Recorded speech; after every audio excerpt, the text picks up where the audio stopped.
Pemirsa, dialog kembali kami lanjutkan. Bapak-bapak, Mas Emerson, Mas Kris, dan juga Pak Kudri, ini dikatakan Presiden Joko Widodo ini nampaknya telah kehilangan momentum ketika memutuskan ataupun menyelesaikan mengenai konflik calon Kapolri ini. Karena apapun nanti keputusannya ini akan membuat menjadi dua sisi pisau seperti itu. Bagaimana kemudian ketika dibatalkan, ini akan membuat citra Polri memang mengalami degradasi seperti itu. Tapi kemudian jika dilantik, ini kemudian publik mungkin akan merasa dibohongi seperti itu. Nah, kita ke Mas Emerson dulu. Justru menurut kita Jokowi akan mengalami kesulitan yang sangat ketika dia memaksakan melantik Budi Gunawan sebagai Kapolri, kemudian KPK meneruskan proses hukum dan penyidikan, kemudian di pengadilan dan bahkan inkrah sampai ke putusan Mahkamah Agung misalnya. Agak sulit bagi misalnya KPK melakukan panggilan paksa terhadap Budi Gunawan sebagai Kapolri. Kemudian yang kedua, ketika menonaktifkan itu harus persetujuan dari DPR. Nah, problemnya apakah DPR mau memberikan persetujuan penonaktifan Budi Gunawan, karena Budi Gunawan 100% kita lihat itu didukung oleh DPR kemarin ketika fit and proper test di DPR. Kalau kemudian dibatalkan dan mengajukan nama baru, apakah kemudian situasi di parlemen juga tidak akan menjadi lebih mudah seperti itu? Ya, saat ini ICW dan kawan-kawan sedang mengajukan judicial review. Kita mau menghapus kewenangan persetujuan dari DPR. Artinya ke depan Presiden ketika menunjuk Kapolri, ketika menunjuk Panglima TNI itu tidak perlu pakai persetujuan DPR. Jadi mau dilantik, mau diberhentikan itu kewenangan Presiden. Yang sekarang terjadi adalah semuanya harus lewat DPR dan ini menjadi penyanderaan politik seperti itu. Mas Kris. Dan sebetulnya kalau tempat-tempat negara lain itu tidak kemudian persetujuan terbuka diperdebatkan fit and proper test. Apa yang bisa di fit and proper test kan? Kepada calon Kapolri dan Pangap, mereka itu puluhan tahun dari tentara, lebih ngerti mereka dengan soal-soal seperti itu. Jadi menurut saya itu benar sekali untuk Mas Emerson dan teman-teman. Tapi untuk dalam waktu dekat menurut saya, memang Pak Jokowi harus mengambil risiko yang paling ringan. Dan risiko paling ringan itu risiko tidak menghadapi orang yang publik. Terus terang aja bahwa modal dari Pak Jokowi itu trust, rasa percaya masyarakat kepada Pak Jokowi. Tetapi kemudian kalau dia juga memang melawan arus seperti itu, wah dia akan kehilangan segala-galanya. Sudah di partai, di KIH dimusuhi, ya kan? Kemudian ada KMP lagi, kemudian publik bukan punya modal apa-apa. Tapi kalau dia bisa kemudian memberikan judgement, ya bahwa sekarang saya memang tidak bisa lain kalau taat kepada kendaraan saja. Oke, jadi menurut Anda resiko paling ringan adalah untuk tidak melantik Budi Gunawan sebagai Kapolri. Sebab kalau begitu tadi KPK masih bisa mengatakan mengusut kembali, misalnya memperbarui panggilan atau penetapan tersangka, bisa diperbarui itu, ya kan? Dan jangan, mohon maaf tuh, tapi jangan yang merasa menang tuh sekarang sudah kemudian merasa berhura-hura sudah menang. Loh, ntar dulu masih ada banyak upaya. Dan KPK masih bisa memperbaiki bagaimana prosedur menyangkakan orang-orang seperti itu masih bisa terjadi. Tapi jika tidak melantik, skenario-nya adalah beban politiknya dia harus berhadapan dengan dua kekuatan besar, yaitu KIH dan juga PDIP ataupun ditetapkan. Belum tentu juga. Suatu saat terjadi KMP, ya ada deal, nggak tahu dealnya seperti apa. Mudah-mudahan deal itu deal untuk rakyat. Itu sudah bisa menceng-menceng kok, ya kan? Ya, tidak kendor. Di beberapa kesempatan Nasdem, ya kan? PDIP dan beberapa partai bilang kami menghormati keputusan dari Jokowi. Selalu begitu. Artinya apa? Kalaupun ini kita akan juga pegang ya. Artinya kalaupun Jokowi tidak memilih Budi Gunawan sebagai Kapolri, setuju. Harusnya dia setuju. Jadi nggak ada polemik lagi. Nggak ada lagi. Dan itu orang itu kan yang dipegang kata-katanya kan sebetulnya. Apalagi kata-kata dari seorang yang sudah diberi mandat rakyat. Kalau dia mengatakan berkali-kali itu, saya pasti bisa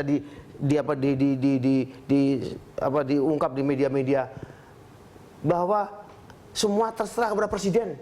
Terus itu satunya kata perbuatan, itu namanya revolusi mental. Ya, jangan kemudian berbeda-beda omongannya dengan perbuatannya dan kata-katanya, bolak-balik garuk-garuan. Ini kan putusan pra-peradilan sudah keluar karena sebelumnya juga Presiden mengatakan menunggu putusan hukum ataupun menunggu putusan dari pra-peradilan. Artinya ini apakah kemudian Jokowi akan bersikap secepatnya? Pra-peradilan tidak mempengaruhi putusan Jokowi, tidak ada. Pokoknya kalau berani aja, oke sekali saya putuskan bahwa itu demi bismillah, demi rakyat Indonesia, saya akan putuskan dengan segala macam risikonya. Lebih baik saya mati bersama rakyat daripada tersendera, terjepit sebagai bangkai yang tidak ada. Harusnya putusan pra-peradilan tidak mempengaruhi putusan dari Presiden. Seharusnya kemudian apakah Presiden memutuskan mengenai konflik calon Kapolri ini jauh sebelum kemudian putusan pra-peradilan ditetapkan? Saya kira semula yang berat bagi Pak Jokowi itu bukan konflik dengan KIH, dengan konflik dengan KMP, enggak, konflik batin. Konflik batin sebetulnya bagaimana Pak Jokowi itu bisa minta restu ibu, ya, yang juga Ibu Megawati mengatakan bahwa Jokowi tak wakafkan kepada rakyat Indonesia dan kamu hanya tunduk pada rakyat dan konstitusi. Bu, saya akan laksanakan itu. Ya, itu saya kira yang terjadi. Ya, tapi karena juga mungkin tidak tahu, ibu belum sempat mengatakan itu, mungkin lalu menunggu-nunggu dan sebagainya. Ya, tapi kan ini urusan kebatinan ya, urusan di tataran itu. Jadi yang paling berat itu konflik kebatin sebetulnya. Oke. Ya kan? Ini kita kembali membahas dari segi hukum. Kita akan kembali berbincang dengan Pak Arifin. Pak Arifin, masih bersama kami. Pak Arifin, tadi Mas Emerson sempat menyinggung mengenai kasus Chevron di mana penetapan tersangka tidak sah, tapi kemudian hakimnya diberi sanksi. Dan artinya menurut Anda, apakah kemudian dengan kejanggalan-kejanggalan yang terjadi dalam putusan pra-peradilan, apakah mungkin bisa KPK kemudian mengabaikan hasil dari pra-peradilan hari ini? Ya, kalau menurut saya bahwa KPK tidak boleh mengabaikan putusan pra-peradilan itu. Akan tetapi kalau mau jalan keluarnya yang ada, yaitu dia mencari bukti-bukti yang lain yang baru. Dengan kasus yang baru, dia memperbarui yang itu baru itu jadi perkara yang baru. Jadi terlepas dari perkara yang sudah dinyatakan tadi itu bahwa itu tidak sah. Ya. Tapi putusan yang dikatakan tidak sah seperti itu, ini kan belum final.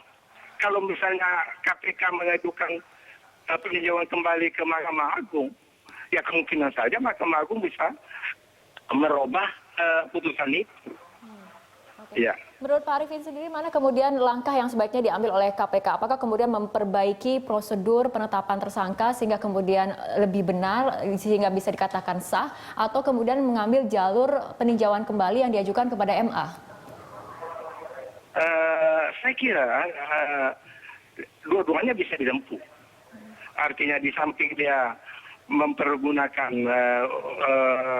upaya PK, dia juga memperbaiki sistem penyidikan selama ini yang dianggap mungkin keliru gitu. Oke, jika kemudian KPK sudah memperbaiki prosedur tadi penyidikan seperti itu, artinya di kemudian hari apabila kemudian KPK sudah menyelesaikan memperbaiki prosedurnya, BG bisa kembali ditetapkan sebagai tersangka menurut pandangan Anda, Pak Arifin? Itu kan bisa dikatakan sebagai perkara baru. Baik. Kalau itu perkara baru ya bisa saja lanjut terus. Baik, kita ke Pak Hudri, tanggapannya, pandangan Anda. Saya kira PK ini kan upaya hukum luar biasa, ya kan? Upaya hukum luar biasa artinya dia itu tidak menunda keputusan yang sudah mempunyai kekuatan hukum yang tetap. Jadi saya kira putusannya Pengadilan Jakarta Selatan itu sudah final karena tidak ada upaya hukum. Kalaupun ada PK itu kan tidak menunda pelaksanaan isi keputusan yang final gitu. Nah, kalau misalnya itu dilakukan seperti misalnya usulannya Pak Arifin dengan menambah mencari bukti yang baru dengan itu bisa saja. Okay. Tapi saya kira itu ya nanti menimbulkan permasalahan ya bahwa nanti dianggap KPK mengada-ada gitu loh. Tapi ya bisa diterima ya bahwa ini kan keadaannya tidak sama dengan sprindik yang lalu. Ya misalnya ini kan misalnya katakanlah misalnya ada cacat atau apa ya diperbaiki gitu ya. Bisa saja dia majukan sprindik yang baru. Ya tapi saya kira nanti akan menimbulkan satu masalah yang baru gitu ya kan. Nah, tetapi statusnya Pak BG ini sudah bukan tersangka lagi. Nah, sekarang pertanyaannya apakah presiden itu salah atau tidak kalau tidak melantik secara hukum ya, bukan secara politik nih ya kan? Karena menurut undang-undang kepolisian setelah diberikan persetujuan ya dia tidak ada lagi prosedur yang diperlukan oleh presiden kecuali melantik, ya kan? Nah, artinya menurut Anda dengan kemudian putusan pra-peradilan ini menghilangkan hambatan bagi Komjen Pol Budi Gunawan sebagai Kapolri? Gimana pertanyaan? Dengan ada kemudian putusan pra-peradilan ini kemudian menghilangkan hambatan bagi seorang Komjen Pol Budi Gunawan? Artinya tidak ada hambatan untuk dilantik. Cuman permasalahannya katakan ya apakah Presiden Jokowi itu dia mau melantik, mengambil keputusan dengan resiko dia akan berhadapan dengan parlemen, atau seperti Pak Kris bilang tadi, ya dia bersama-sama rakyat. Oke, gitu. baik. Nah ini dia mau pilihan yang mana ya terserah. Mas Emerson, tanggapan? Ya, saya setuju dengan pendapat Pak Arifin Tumpa. Dua-duanya bisa dilakukan, memperbaiki proses penetapan tersangka atau peninjauan kembali. Nah, cuman saya kurang sependapat dengan Pak Kudri yang menyatakan statusnya BG saat ini sudah non tersangka. Kita jelas di undang-undang menyebutkan undang KPK, KPK tidak punya kewenangan menghentikan penyidikan. Artinya tidak ada SP3 di kasus status BG menurut kami tetap tersangka. Dan agak konyol gitu ya bagi kami kalau Jokowi tiba-tiba melantik Budi Gunawan. Karena kalau itu dilakukan, ya tadi dia akan berseberangan dengan arus yang diinginkan oleh publik. Dan kemudian yang berikutnya ini presiden yang buruk dan kita anggap Jokowi melanggar nawacita yang sudah dicanangkan. Di situ jelas menyebutkan janji memilih Kapolri Jaksa Agung yang bersih, anti korupsi, yang kapabel di bidangnya. Bersih anti korupsi dan anti korupsi itu kan saringannya lewat KPK, lewat PPATK. Pertanyaan berikutnya adalah apakah Jokowi sudah meminta masukan kepada PPATK dan KPK berkaitan dengan figur Budi Gunawan? Itu sudah dilakukan. Dia belok gitu ya, menyimpang dari yang dilakukan dia ketika memilih menteri. Tapi tiba-tiba langsung menunjuk Budi Gunawan. Nah, kalau itu tidak bisa dijelaskan kepada publik, kenapa dia menyimpang itu, orang akan menduga bahwa pemilihan Budi Gunawan lebih karena hutang budi politik. Oke, Gitu. Mas Kris, hutang budi politik. Ya saya kira begitu, Bapak Jokowi saya kira bisa, pokoknya wajib meragukan putusan peradilan ini. Karena ada presiden yang sudah terjadi waktu Chevron itu berkebalikan dengan apa yang terjadi sekarang kan. Dan itu kan sudah ada presidennya. Ini kok kemudian juga sudah ini tidak lagi menerobos, tapi sudah menggasak kalau begitu ya. Jadi oleh karena itu menurut saya beginilah. Sekarang ini oke, ada proses hukum tetap biar berjalan.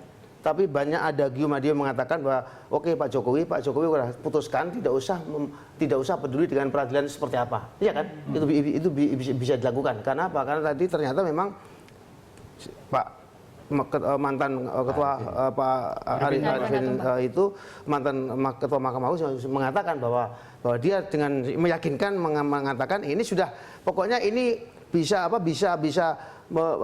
merusak hukum. Dan saya kira yang mengerikan bagi masyarakat tidak cuma banjir air, banjir perkara nanti ini. Banjir perkara ya kalau dalil dengan benar. Kalau perkara itu ada nilainya uang dan sebagainya, mengerikan bagi rakyat Indonesia. Oke, Bapak-bapak kita akan lanjutkan perbincangan, tapi seperti biasa kita ikuti jeda berikut terlebih dahulu.